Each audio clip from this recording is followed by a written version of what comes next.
Hey everybody, wanted to make a quick video doing a little testing on a Intel 13900KS. That's right, last generation 13th gen, which we all know these are pretty much, the same thing as 14th gen, right? I think if you honestly put a 13900K, 13900KS, 14900K, 14900KS in someone's computer, they would probably have no idea. But anyways, this thing's memory controller is just like, what is going on here? So, preliminary testing, okay? This is just 1S V3 TM5. And, we're just gonna let it run 3 cycles. I always use this for my initial poking, right? That's always what it's for. You gotta do a little digging and you kind of see where things land, and then you move on to longer term stability testing, right? But let's take a look at the speeds. DDR5 8800, case latency 36. Look at that. That's 8800. That's 36, 51, 51, 51, 63. Look at that. All the timings are tuned, and look at that T-Refi there. Completely maxed out.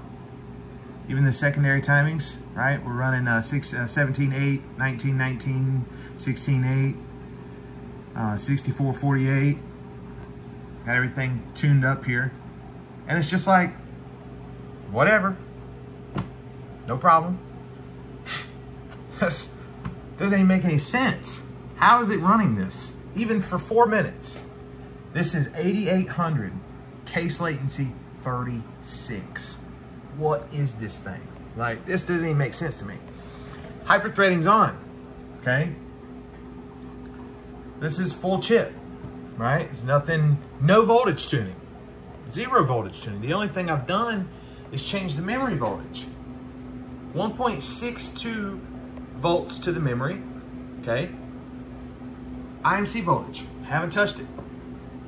IVRTX voltage, haven't touched it. None of that. This thing is insane. It's just, it doesn't make sense to me how a memory controller can run this so easily. It's just, I don't understand. It's crazy. Ran Y Cruncher last night, 8800, 1.48 volts. XMP 8800, yep. So whenever I say XMP, I'm referring to like most XMP timings, like DDR5 8000, DDR5 8200, DDR5 8400, timings like that. So that would be case latency 40. 40, 52, 52, 52, or 40, 54, 54, 54. So ran right through it. Just set 8800. Let's go. 1.48 volts. I'm using G.Skill 8200 sticks. This thing's memory controller is ridiculous. It's crazy. Doesn't even make sense. It's just crazy that a lot of guys cannot run this at 8200 with case latency 40, or 8400 case latency 40. This goes to show how good the Apex A04 really is. This is a Z790 Apex A04. Got the memory water cooled, and while that helps and everything, it does not make it possible to run 8800 or even 8600 or even 8400. Okay, it helps in running long stability tests when we're sending more voltage to the RAM to keep the RAM cool. But let me turn my monitor back on. But it's not gonna make it possible. It is all on your memory controller. And that's one thing I want everybody to understand, that with DDR5 overclocking, it's hard to even test things like your memory. So say for example, I have G.Skill 8200 sticks, okay? And I'm like, well, how good are these memory sticks? Can I run this speed with this voltage? It's almost impossible to identify that, because the voltage you're sending to the memory is going to be directly determined by how good your memory controller is. So a good example would be my last CPU, 14900KF batch.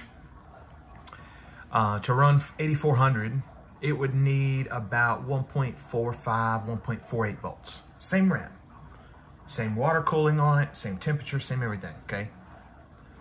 Now, an average person will be like, well, my memory's not that good. because I need to send 1.48 volts to it to run 8400. When in reality, they could use the same RAM on a different CPU, and they're running at 400 megahertz faster with less voltage, and it's the same RAM. So going around with DDR5 nowadays is, the reality is all of the Hynix 3 gigabit memory is going to be good enough. It doesn't matter if it's 7200 sticks, 8,000 sticks, 8,200 sticks, 8,400 sticks. This stuff is probably all going to fall in about the same general vicinity, right? It's going to be hard to bend it unless you have some kind of God tier memory controller. Then you can see the differences in the RAM, right? But average chips, it's almost impossible to even be able to tell. You just wouldn't know, because, and it wasn't quite like that with DDR4. As far as I know with DDR4, I could run like DDR4 4000 on one CPU, and it needs 1.6 volts, right?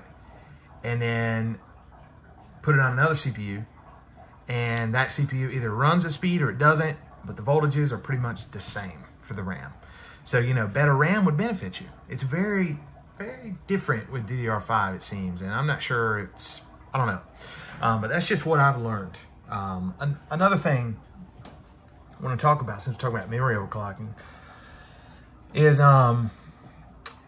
posting in the BIOS. A lot of people can post in the BIOS at DDR5 8800, DDR5 9000, and they will assume that since they can do this, there may be a limitation somewhere else. Maybe their memory, maybe their motherboard. It is the memory controller on your CPU. It's the CPU. If you can't stabilize the speed, 99% it's going to be that memory controller limitation, okay? That's just, unless you're running like, a 4-DIMM motherboard or something, then yeah. But if you're on a Z790 Apex, something like that, and you've got, decent like G.Skill 8000 kit or better, and you cannot stabilize 8400, cannot stabilize 8600, 99% chance your memory controller is the limit. That's always the limitation. So I didn't do any preliminary testing before this. I did not. This is the very first time I've ever loaded DDR5 8800 case latency 36. Never tried it before. Just said, hey, let's go. And then bam, there it is. It runs it. So what does this mean? It means that the memory controller is really, really good. So I had to share this, seeing something like this run on a 13900 KS, that is impressive. That is just, it's got me. Anyways, I've learned a lot since overclocking the RAM on these, from 13900K, 13900KSs, 14900K, 14900KSs, and I think that the memory controller strength is probably one of the most important aspects. This is my 14900KS, and this chip right here is actually an SP108, and it has a really good memory controller as well. This CPU can run 8600 case latency 36 or 8800 case latency 38. So not that many CPUs can actually do that.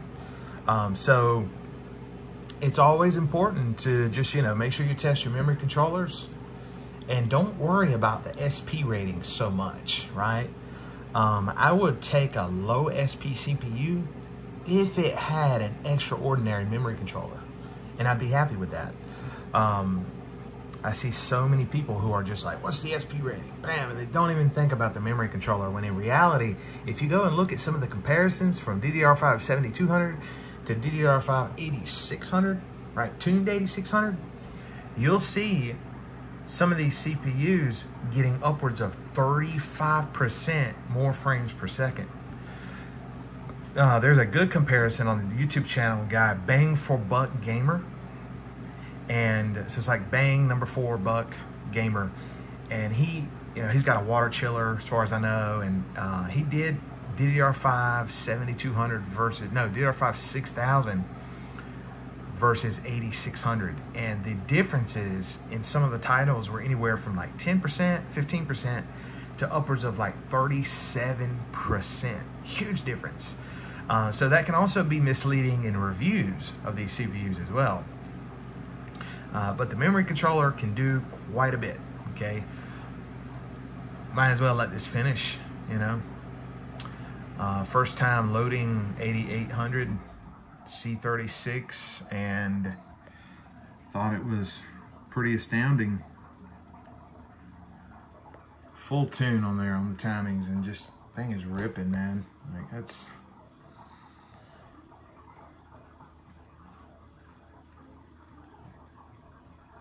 the CPU is stock. This one's an SP110 13900KS. Really good memory controller on it for sure.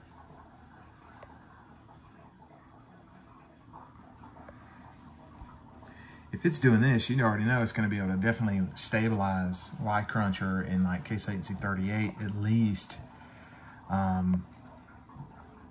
First attempt, no effort.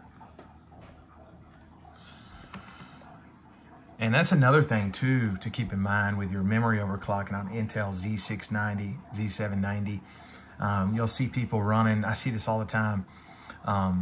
Make sure you're checking your BIOS, because like this Apex, the BIOS are so drastically different. You can go and download the latest BIOS and it's gonna suck at memory overclocking. So there's the, went ahead and finished that, 14 minutes, 9 seconds, there you go. DDR5 8800, case latency 36, first try, no voltage tuning, nothing, just that's 1.62 volts. I took a guess, honestly.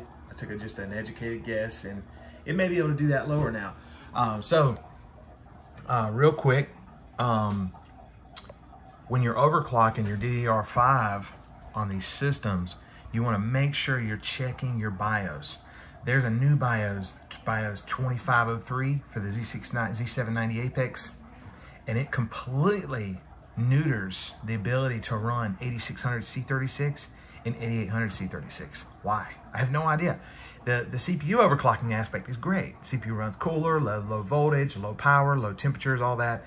But the memory overclocking is absolutely neutered. Now, what BIOS am I running? I run 9901. That's an actual G.Skill tournament BIOS that people use up there, and it works. You know, I'm not a professional overclocker by any means, but I'm gonna be able to tell these subtle differences in these BIOS, okay? So just make sure. One of the best BIOS for Z790 Apex is BIOS 1501, which was released to the general public. Absolute monster in RAM overclocking, okay? The best. I haven't seen one that they've released since BIOS 1501 that can even compete with that. So anyways, let me think. Thing else important with RAM overclocking, or something else I wanted to mention about RAM overclocking. Man, what was it? Thought it was pretty important too. Oh, here we go. So memory controller limitations. Guys, it's very important that if you stabilize something like this right here, more than likely 99% of the time this is ran and I can reboot the system, turn it off, turn it back on and run this again, this computer is gonna be stable. And pretty much any game, any application I'm gonna run, can I force it to crash? I don't know, maybe. But what you need to understand is that when you're close to your memory controller limits, you're gonna have inconsistencies. And what I mean by that is, say for example, this runs.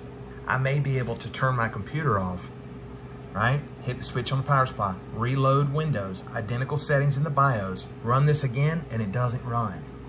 And then do it again and it does run. What does that mean? It means that you're very close to the memory controller limits. And that you're so close that any tiny little inconsistency or difference is preventing it from being stable every single time. Every time. So if that's the case, you need to reduce your memory overclock or find some way to really lock that thing in. But I see that all the time. I see it on people. It happens. They try a new BIOS. They go back to the old BIOS. They load their memory profile and it's not stable anymore. And Well, the reason why is because you're too close to the memory limits. You saw this system here. I just loaded this for the first time. It was stable. It passed it, right? It should be able to power off. I should be able to reset the BIOS, load this profile, and it pass again. If it doesn't, that tells me something's going on there. I'm either very close to that memory controller's limitations or something's happening. So those are just a few things that I've learned with memory overclocking on these. And the number one thing that's most important above all is the quality of your memory controller. It is going to determine if something can be done or not. Tuning skill is going to help. Like, for example, if you can't run something like this, then you can probably go in there and mess around with your voltages and do some voltage tuning and make it work, okay? Timings, all that stuff. But IMC is still king, okay? It determines how easy something can be ran, and I hope this video was helpful. And this just goes to show how strong a memory controller is on some of these CPUs. I mean, DDR5 8800, case latency 36. That is strong. That is a really, really strong. Let's see. We got 13900 KS.